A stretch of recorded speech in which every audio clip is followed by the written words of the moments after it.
زندگی استاد سے زیادہ سخت ہوتی ہے۔ استاد سبق دیکھ کر امتحان لیتا ہے اور زندگی امتحان لے کر سبق دیتی ہے۔ جو تمہاری خاموشی سے تمہاری تکلیف کا اندازہ نہ کر سکے، اس کے سامنے زبان سے اظہار کرنا صرف لفظوں کو ضائع کرنا ہے۔ لفظ انسان کے غلام ہوتے ہیں مگر صرف بولنے سے پہلے تک، بولنے کے بعد انسان اپنے الفاظ کا غلام بن جاتا ہے۔ صبر ایک ایسی سواری ہے جو اپنے سوار کو کبھی گرنے نہیں دیتی، نہ کسی کے قدموں میں اور نہ کسی کے نظروں میں۔ اچھے لوگوں کا تمہاری زندگی میں آنا تمہاری قسمت ہوتی ہے اور انہیں سنبھال کر رکھنا تمہارا ہنر۔ اللہ تعالیٰ کے فیصلوں پر یقین رکھو، زندگی آسان ہو جائے گی۔ جب کوئی تمہارا دل دکھائے تو ناراض مت ہونا، کیونکہ قدرت کا قانون ہے، جس درخت کا پھل زیادہ میٹھا ہوتا ہے لوگ پتھر بھی اسی کو مارتے ہیں۔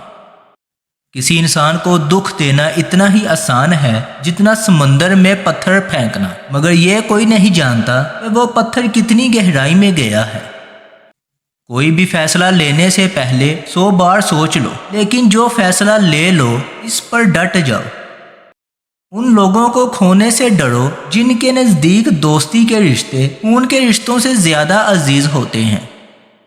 اگر لوگوں کو عزت دینا اور معاف کرنا تمہاری کمزوری ہے تو تم دنیا کے سب سے طاقتور انسان ہو۔ وقت کے ساتھ ساتھ عادتیں بدلی ہیں، برے کل بھی نہیں تھے، شریف آج بھی نہیں ہیں۔ عجیب فلسفہ ہے کہ لفظوں سے ہی خاموشی ٹوٹتی ہے اور لفظ ہی خاموش کر دیتے ہیں۔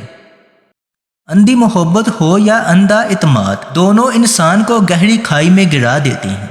محبت کرنا انسان کے بس میں نہیں ہوتا، مگر محبت کو نبھانا انسان کے بس میں ہوتا ہے۔ وہ لفظ ڈھونڈ رہا تھا لرزتے ہونٹوں سے، ضعیف باپ نے بیٹے سے بات کرنی تھی۔ ماں کی دعا وقت تو کیا نصیب بھی بدل دیتی ہے۔